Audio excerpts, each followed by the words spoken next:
One of the foundational sources of psychosocial hazards is the workplace environment, equipment, and tasks. All of these can impact workplace productivity and affect an individual's emotional and mental health. We'll talk about training that's been developed to help supervisors support mental health in the workplace, as well as other topics related to total worker health. Up next on this episode of the Psych Health and Safety USA podcast. From Flourish DX, this is the Psych Health and Safety USA podcast. As workplace mental health has become a global priority, there's a greater focus on addressing psychosocial hazards. Each week, we look at psychological safety from an occupational health and safety perspective. Let's talk psychological health and safety. Welcome to this week's Psych Health and Safety USA podcast. I'm your host, Dr. I. David Daniels, and I want to thank you for tuning in.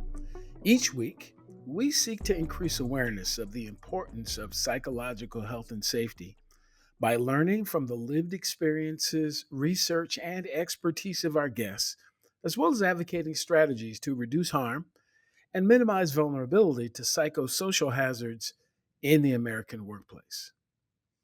The National Institute for Occupational Safety and Health, or NIOSH, funds 10 academic centers of excellence for total worker health across the United States. These centers serve as hubs for research and practice advancing worker safety, health, and well-being. They explore job-related factors impacting well-being, such as wages, workload, stress levels, and social interactions.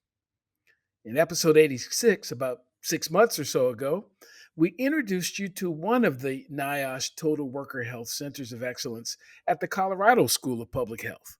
On this episode, we'll chat with another of the Centers of Excellence, this time in Oregon. This center has placed a significant focus not only on total worker health, but on the importance of leadership in supporting mental health in the workplace. We'll start this conversation, as we so often do on the podcast, with an introduction of my guest by my guest with this question. Who is Dr. Leslie Hammer?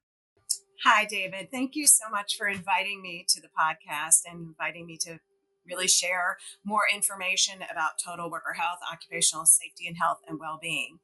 And I'll start by just sharing a little bit about who I am, as you asked. And I am actually trained as an industrial organizational psychologist, and I really that has to do with really understanding the psychology of the workplace. And industrial organizational psychology, people tend to kind of gravitate towards the I side or the O side.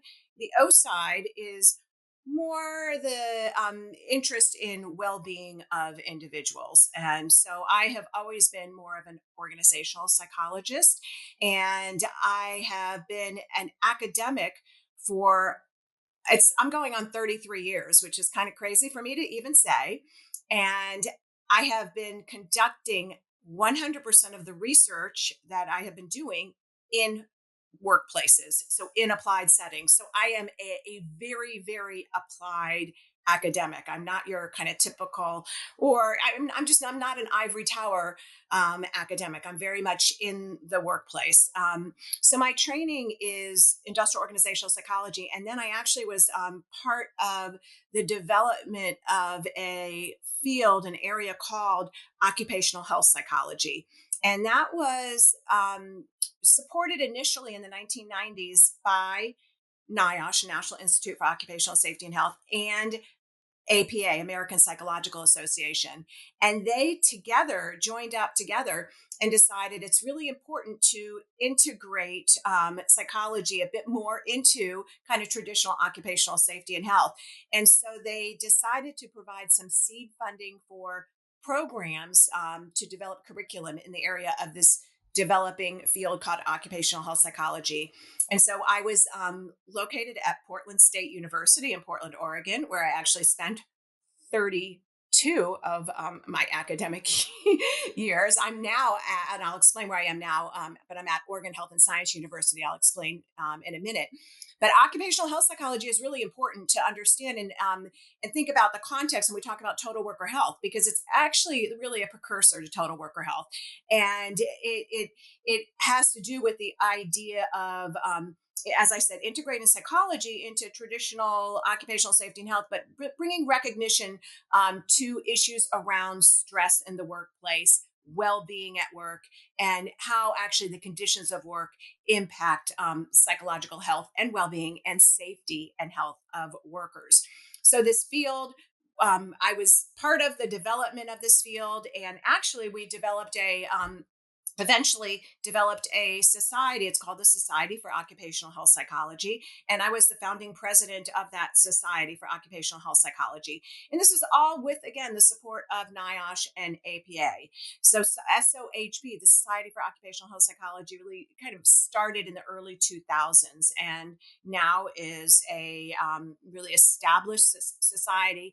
But it has psychology as the basis, which is now interesting because as we see now, total worker health was introduced in 2011 by the director of NIOSH, John Howard, and it was introduced as a way of infusing more issues around well-being and psychosocial stressors into the traditional occupational safety and health. And part of that was needed because OHP, occupational health psychology, wasn't really getting the traction with traditional occupational health individuals where we really needed to. I mean, to have a full understanding of how psychology impacts occupational health, we need to make sure that we really have traditional occupational safety and health integrated.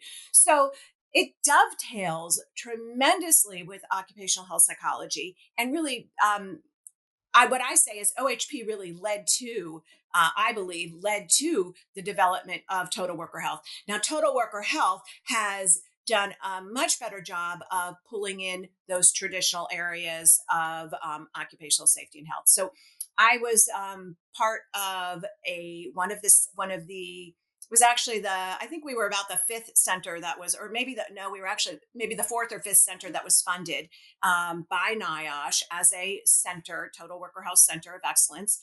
And at that time, I was still part of Portland State University. However, I also was strongly affiliated with the Oregon Health and Science University. And within Oregon Health and Science University, there was an institute called the Oregon Institute of Occupational Health Sciences, where I was collaborating with colleagues who were very interested in submitting a proposal for a new center. So together, we worked together and we really had a center that was initially led by Kent Anger out of OHSU. And I was associate director of that center out of Portland State. And as the flow flies were about 5 minutes away from each other. So I served as the associate director for from about 2012 until 16, and then I was a code or actually I'm not going to get the dates correct, but I was a co-director eventually with Dr. Ryan Olson. And then most recently, Ryan is actually taking a position with University of Utah, and I have now moved into the director position for our Oregon Healthy Workforce Center at OHSU in the Oregon Institute of Occupational Health Sciences. And I'll just say a little bit about our institute because it's so cool. This institute is an institute that is focused on worker health and safety, but ranging from the basic sciences all the way to the applied sciences. So we have this very unique set of faculty and we're all, I should say we're all doing research. We teach a little bit, but mostly we're doing research. And our mission is to do research and conduct outreach for safety and health and well-being of the workforce, and primarily in our region. So we are also funded partially by the Oregon Workers' Comp Fund, which is also very unique. So that's almost a stable funding piece that is part of our funding. So it's really actually a great place to be studying total worker health and these issues. And I'm now serving as the associate director for applied research in the institute. And we have about 13 or 14 full-time faculty, about another seven or so affiliated faculty, and then a lot of postdocs, research staff, outreach staff, and we have a center, an institute, excuse me, of about 75 people. And then so within that institute is actually our Total Worker Health Center that I direct, the Oregon Healthy Workforce Center. Yeah, what we're gonna have to do is find a couple more days in the week and a few more hours in the day to get you a little bit busier. So you obviously, so uh, wow, that may be the most comprehensive answer to that question I've heard yet. But I've got a couple of more questions. So, what does psychological health and safety mean to you when you hear those words connected in a sentence? What do they mean to you? Psychological health and safety means to me it's the value of um, placing health and safety and well-being at the forefront for workers, and understanding the role of not just physical hazards but also psychological hazards in the workplace. And part of what my research and what my center does is really develops interventions to address those psychosocial hazards, primarily some of the physical hazards, but really understanding the how they both dovetail, the kind of the physical and psychosocial hazards dovetail with each other in affecting how workers are able to able to work, affects how they feel at work, and ultimately has profound effects on their physical and psychological health. I'm of the opinion, I don't have the depth of research to make the connection, but I don't believe that anyone can experience physical harm without first experiencing psychosocial harm. I just don't. If you think of a construction worker who's up at height and falls, the yell is the psychosocial harm before the physical harm shows up. And just think about, no matter because of the way our bodies and our brains are so wonderfully put together, our senses tell us something is wrong before it physically happens, and sometimes it's almost instantaneous. And unfortunately, I think in the workplace we've conditioned each other to turn our feelings off when our feelings are actually trying to tell us that something is incorrect, it's not right, it doesn't work. But again, we've heard so often, we don't really care how you feel, you got to push through it and all that. So people have practiced at pushing through how they feel emotionally until they hit a physical wall and break something, strain something, or the physical pain is such that they can't go any further. And then we pay attention. So that's again, I don't, like I said, have all the research to back that up, but I really believe that there's a Oh, connection. there's research. There's research. I mean, I actually started with my career. I'm my kind of heart and soul is actually work life integration, and so I started as what was a while ago called a work family scholar, now work life scholar. But it really has to do with understanding how work and non-work, you know, affect one another. And there was actually back in 1977, Rosebeth Moss Kanter wrote a book about the myth of separate worlds. So in the field of work and family, it was really argued that we cannot treat work and non-work as being separate, and that what happens at work and our feelings at work and what happens outside of work are intimately affecting one another, and that affects our psychological health at work, which ultimately affects our safety at work. And so early on in my career, I was doing some research in field settings to better understand. This was actually a study that I did with nurses to better understand how work life conflict and the experience of the it's really, I mean, thinking about it as work life stress, the difficulty of thinking about how do we actually engage in work when we have competing demands at home, and how are we able to support that. And really my goal was to understand how workplaces and managers and supervisors can better support working families. That was what I was ultimately after. But I was studying nurses and investigated the experience of work life conflict and how that was related to experiences of safety, both perceptions of safety as well as actual reports of incidents.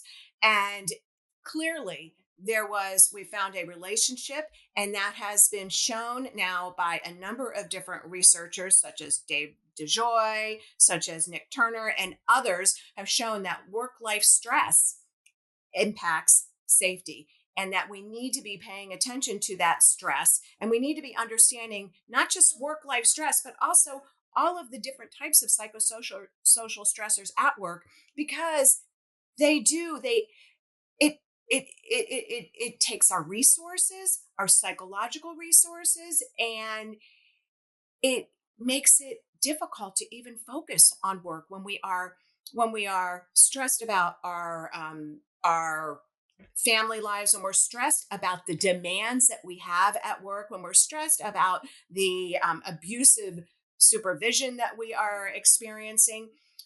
I'm all caught up with what my supervisor is doing, and I can't really think about issues around safety because I'm feeling so threatened psychologically. So yes, and so there clearly are data. I know I went on about that, but there clearly are data that support that, and so that's why we argue about looking at and the importance of the conditions of work, and how the conditions and the psychological experience of work impacts our ultimately our safety and our health and our I mean we talk about let's talk about chronic health. I mean, huge huge relationships. So you mentioned that you had this interest in in what is described in the APA survey as work, and it's actually in the Surgeon General's framework, that work-life harmony conversation about harmonizing the two of those things.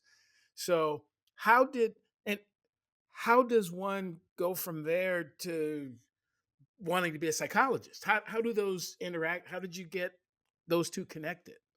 Well, it was for me it was the other way around. it Okay. was Okay. it was I was interested in the psychology of work.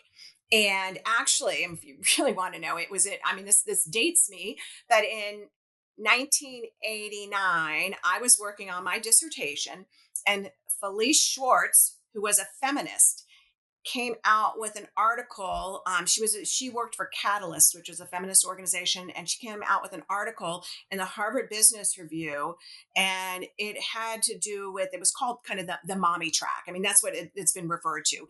And basically, she was suggesting that, and she was a feminist. She was suggesting that workplaces needed to develop tracks for women who are interested in having families and women who are not interested in having families and being kind of full-time corporate focused.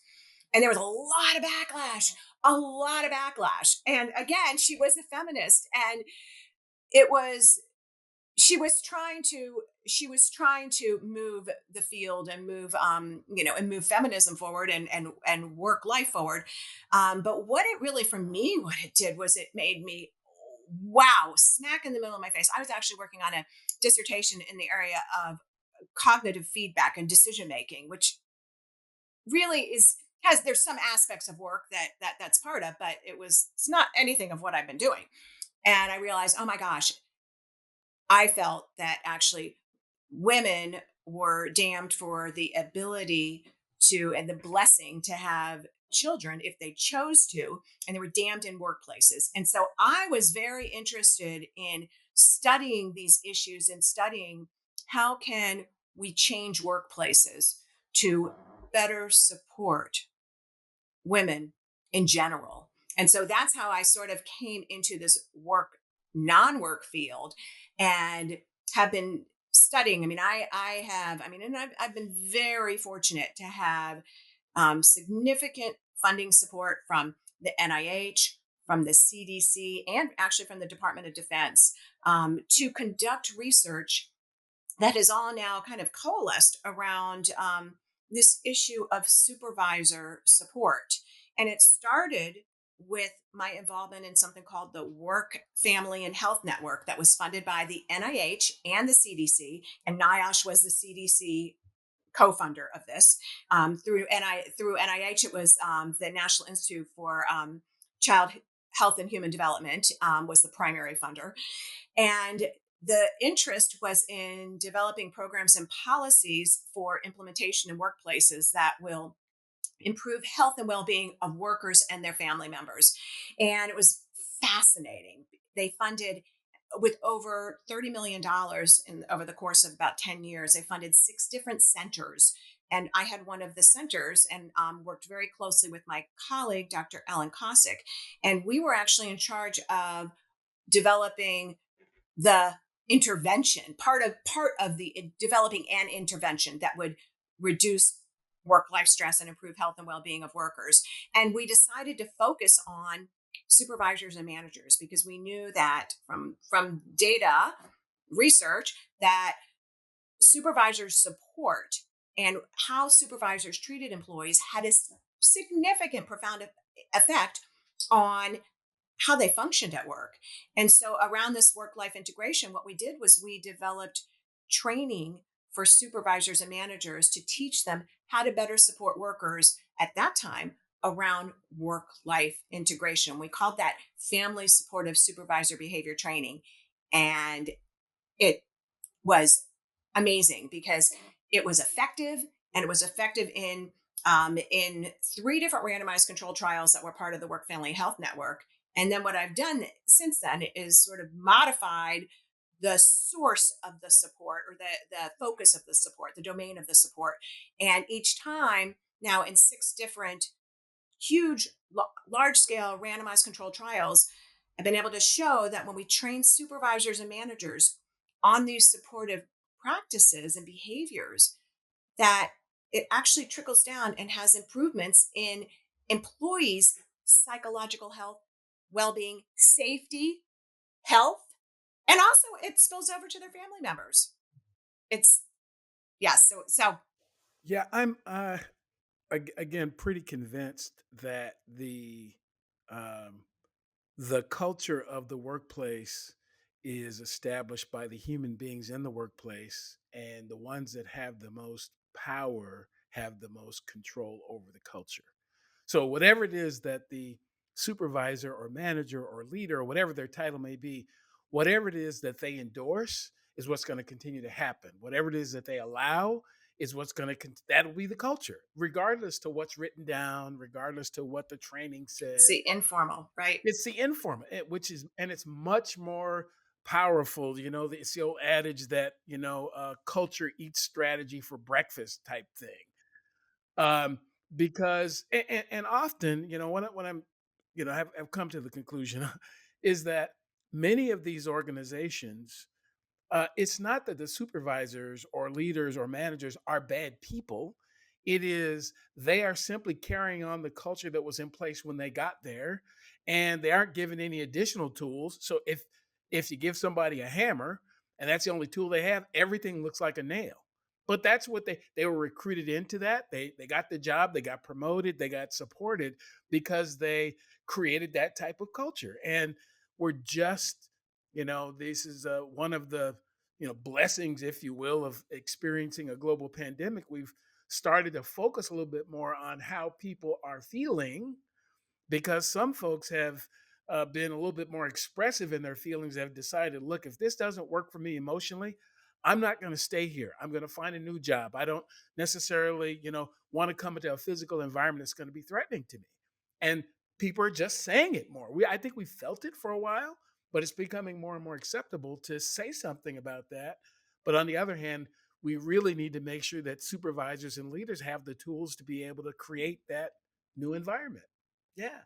So talk a little bit more in detail about this this training regimen that you've been involved in creating for supervisors, because it sounds like it actually is applicable in a lot of different industries and organizations. So talk a little bit about what the training entails, just briefly.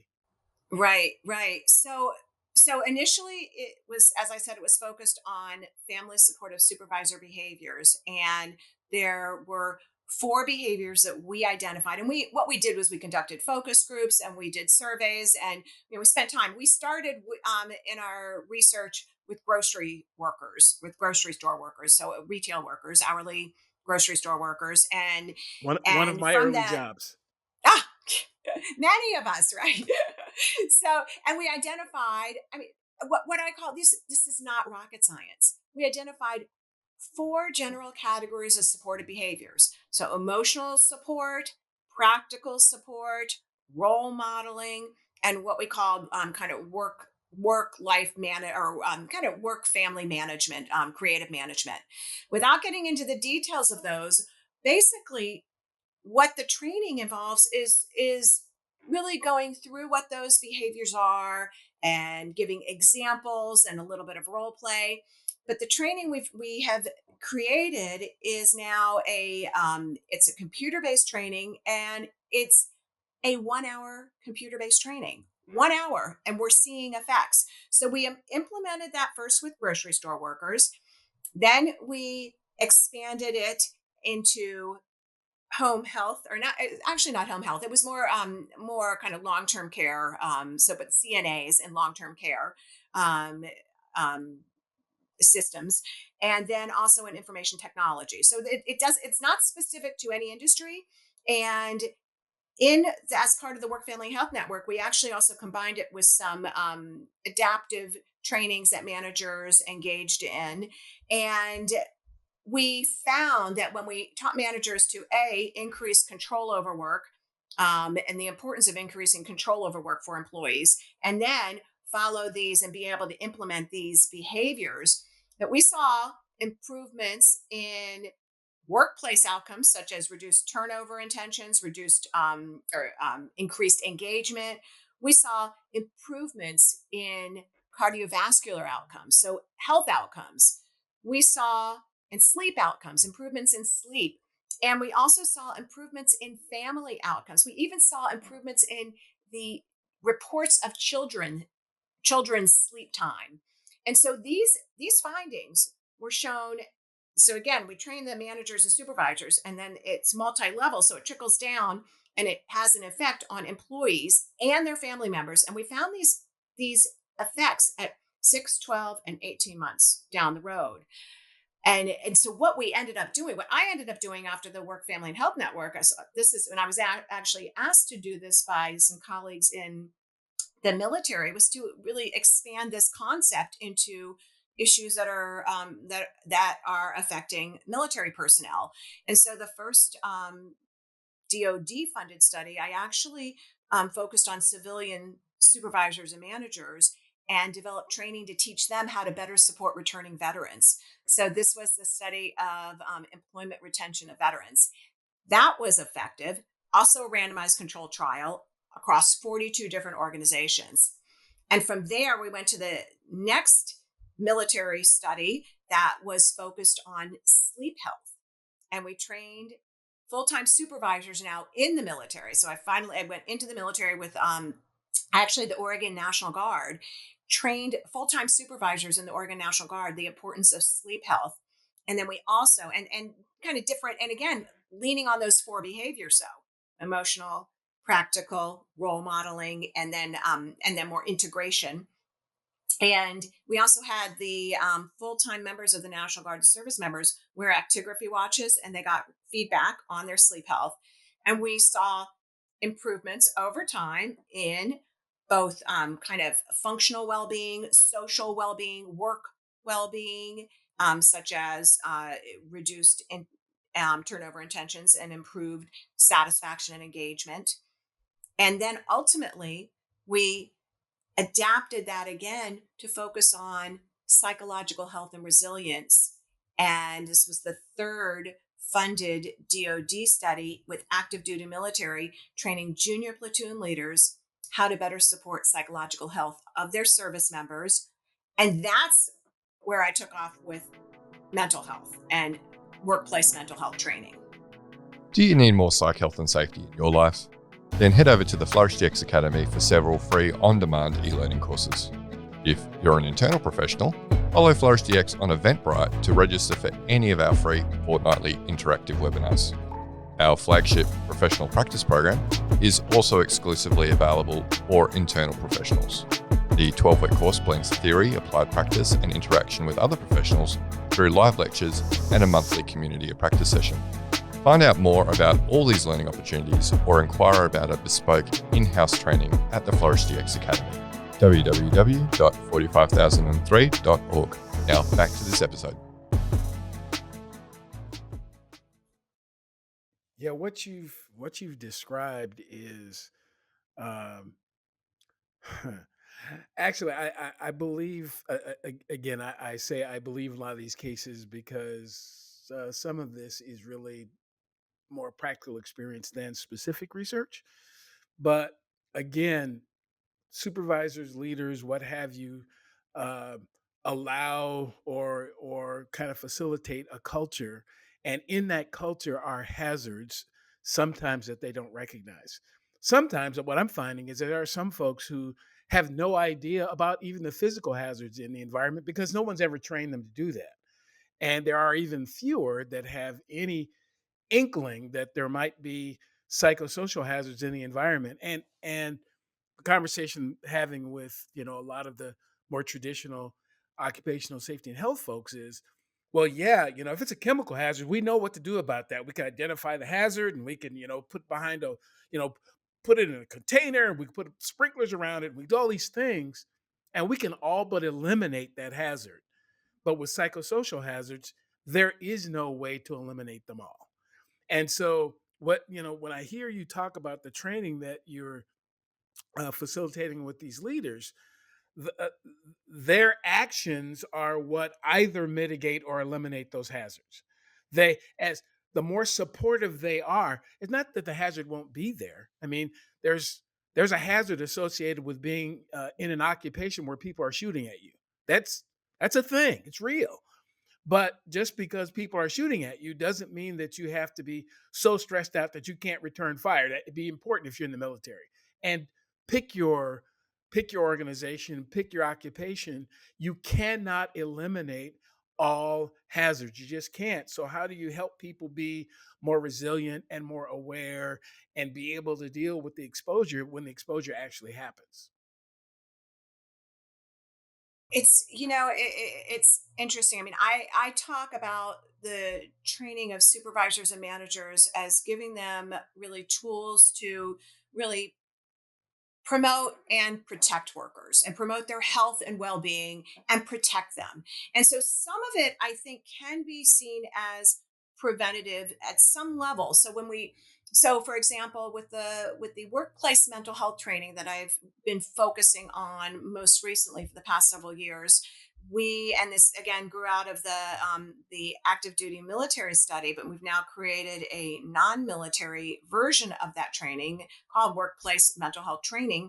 And it really focuses on what we call proactive supportive behaviors and responsive supportive behaviors. And this was developed in collaboration with my colleague, Dr. Jennifer Dimoff, who's at University of Ottawa. And she had previously done work in the area of mental health awareness training and for managers and supervisors. And that's more what we call the responsive behaviors. And then we combined that with the supportive behaviors, which I do see as preventatives to some level. Because if we can teach managers and supervisors how to be supportive of workers at the beginning, when they come to when it change the it's changing the culture. I mean, it is changing the culture, that we can potentially prevent some decrements in, and when we're talking about mental health, I'm talking about decrements in mental health. I mean,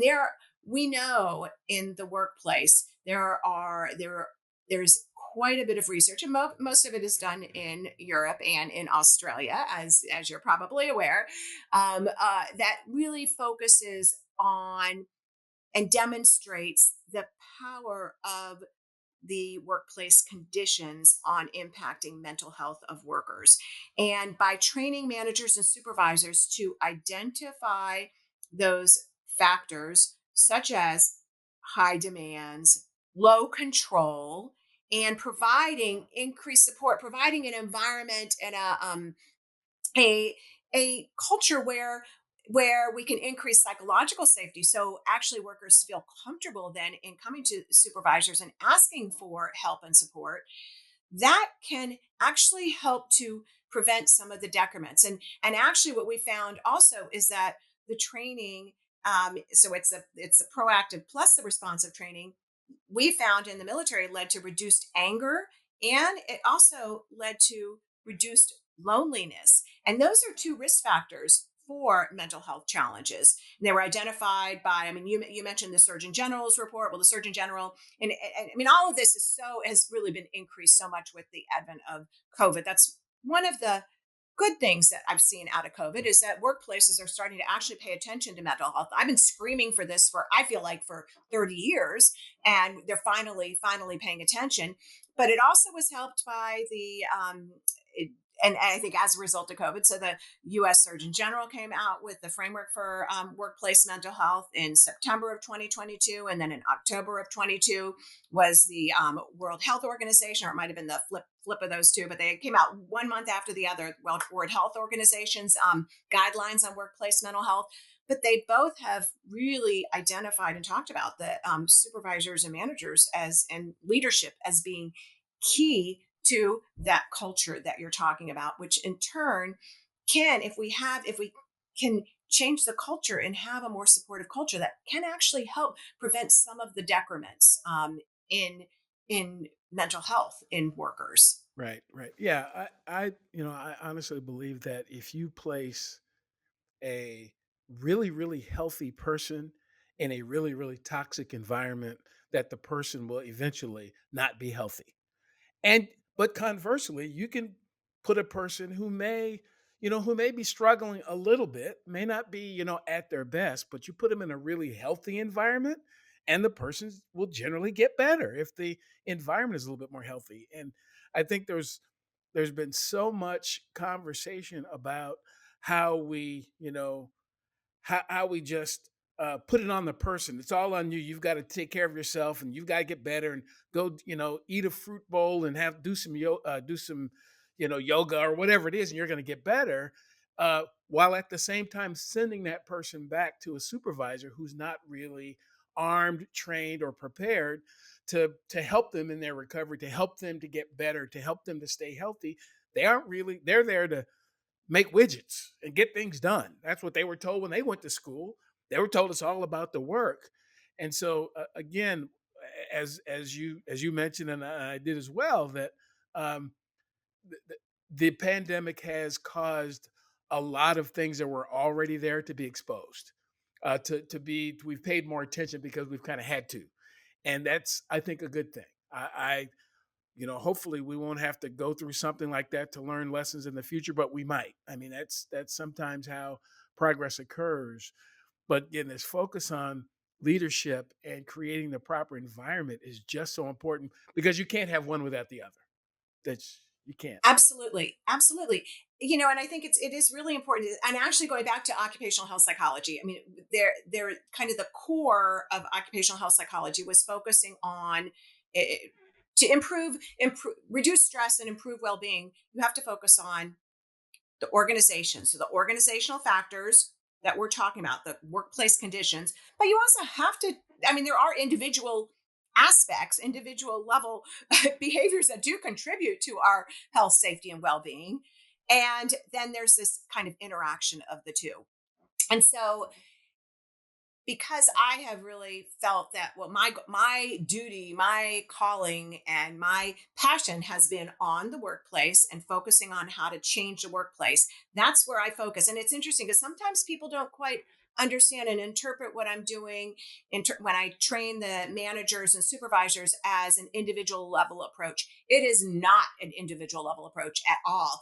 I take it as an organizational approach. I describe it and implement it as an organizational level approach because those supervisors, managers, and leaders are integral to the conditions of work, the environment, and what impacts individuals. And so having that focus on organizational factors, on the environment, the conditions of work, and really being understanding the power of those and how we need to reduce those hazards at the organizational level is so critical.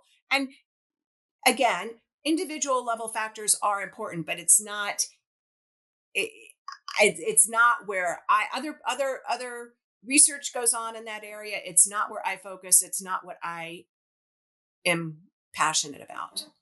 Yeah, again, I don't know that the power of a single human being will ever outweigh the power of an organization. It's just difficult to do, even at the top. I mean, uh, they say that a lot of change starts at the top, but it doesn't finish at the top. You can be the most uh, visionary, outgoing, positive, upbeat person that you want, but if the organization, if the culture is toxic, you're probably not going to survive even that long term because it'll simply swallow you up. It'll destroy you as an individual. So it's got to be about looking at the organization as a whole and creating a healthy organization and a healthy environment, and then continuing to bring in more healthy people as opposed to the one-offs here and there.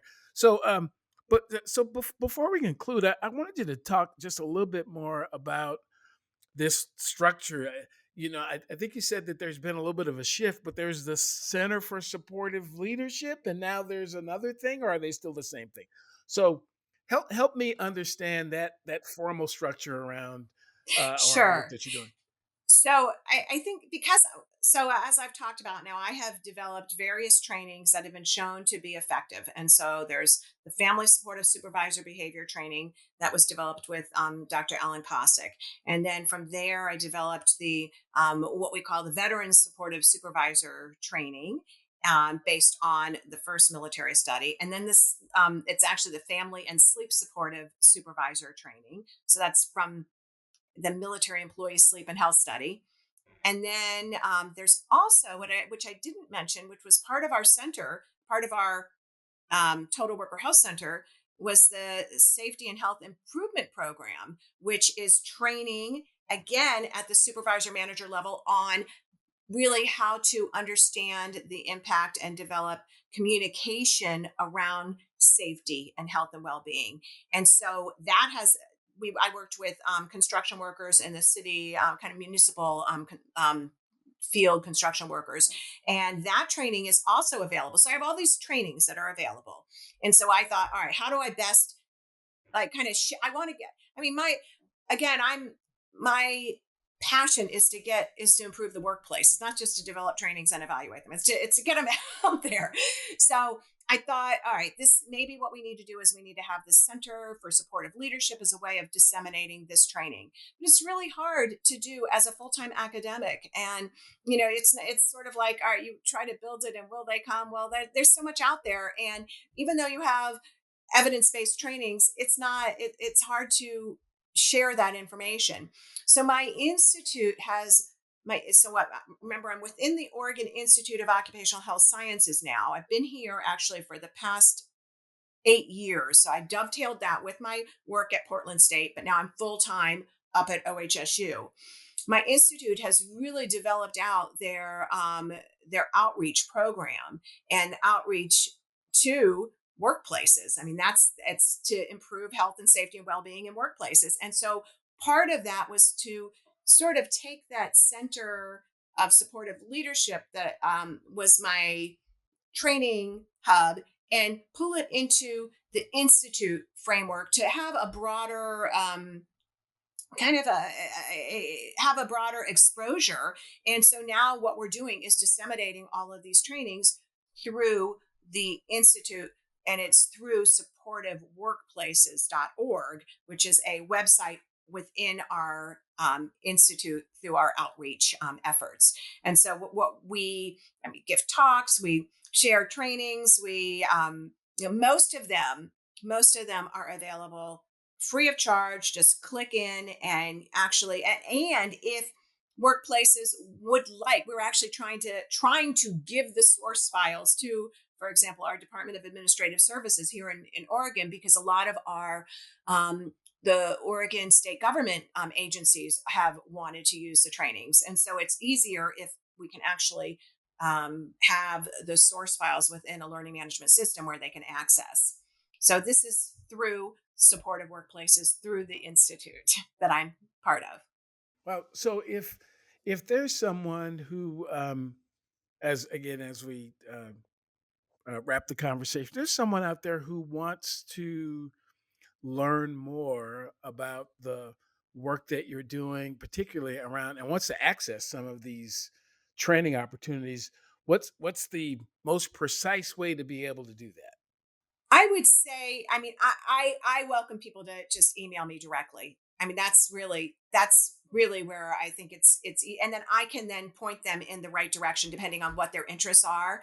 And I don't know if you have my email address as part, or should I just say it? So What go ahead and is say it. Go ahead. Just it's yeah. some I, if, So anybody can feel free to email me at hammerl, so HAMMERL at OHSU.edu. Okay.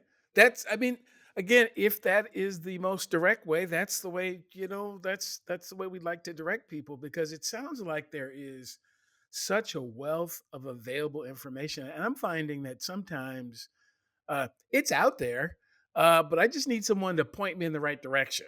And and sometimes you end up with information overload, because if I go to one of the institutions, I go to like, wow, there's all this stuff, but I really want to get that stuff that Dr. Leslie Hammer was talking about. So it looks like the best way to do that is to reach out to you directly. Where And and I mean, the secondary way would be to go to the website supportiveworkplaces.org. And that is the website that houses our training. Any questions can come to me, but I can also direct people to the right source. this is just really it's actually encouraging. When this podcast started a couple years ago, I because I was still, learn. I haven't been into this conversation as nearly as long as you have, and so I was actually under the impression that there wasn't a lot going on in the U.S. in this space, but there actually is. There's a lot of work going on, and it's been called different things. It's got slightly different monikers attached to it. A lot of it in the academic world, a lot of it more focused around research. But I'm encouraged that we don't have to start from scratch like a lot of these other countries have relative to addressing psychological health and safety in the workplace. We don't. We have their experiences. We have a lot of other resources and research and training and whatnot. And now it's just getting it out to people and having folks to understand that your workplace doesn't have to be a hellscape that you hate going to. It doesn't have to be. And there are ways to help this be better and to help you be better. And you certainly shared one of them. And I certainly appreciate the work that you're doing and the time that you've taken to share this. So, any closing thoughts you want to leave with the folks who've been watching and listening? I guess I'll just go back to, my point that I think I made the point, but I typically say this: it's not rocket science. These trainings are really easy, and they're easy to because the concepts are so easy. And as you said, the culture is so important, and managers and the leadership is critical to employee health and safety and well-being. And so it's it's not it's it this is one strategy that is an effective, that has been demonstrated through 6 different very large randomized controlled trials, that seems to impact not just our psychological health, but our physical health, our overall well-being. And so I think it's just important to share because there's a lot of stuff out there that is not evidence-based and that workplaces are implementing because it seems like the fad, but it may Yes, not be trending. Yeah, effective. yeah. Right. Yeah. Absolutely. Yeah. Absolutely. Yeah. Well, thank you. Thank you so much, Dr. Hammer, for your wise words and your the research that you've been working on for as long as you've been working on it. Again, it is encouraging. It is encouraging to know that a lot of these resources not only are they available, but some of them don't even cost you anything other than the time to reach out. So again, thanks so much for your contributions. So if you're watching or listening to this episode for the first time, and you kind of stumbled across the conversation, welcome. Glad you were able to join us. If you're watching on the Flourish DX YouTube page, please do like, subscribe, and share. We want to get this information out to as many as are interested. I hope that something that you've either seen or heard will bring you back next time. Previous episodes of the podcast can be found at psychhealthandsafetyusa.com. And please do become a part of the Psych Health and Safety USA movement by connecting to us on LinkedIn. We will look forward to another conversation with another guest real soon on the next episode of the Psych Health and Safety USA podcast. Thanks very much for joining us.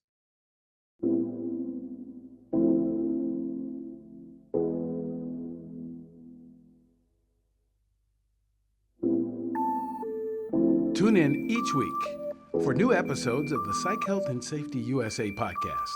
If you have a story or know of one that needs to be told, reach out to us on LinkedIn or send an email to david@id2-solutions.com or go to the Flourish DX website at flourishdx.com. We'll see you next time.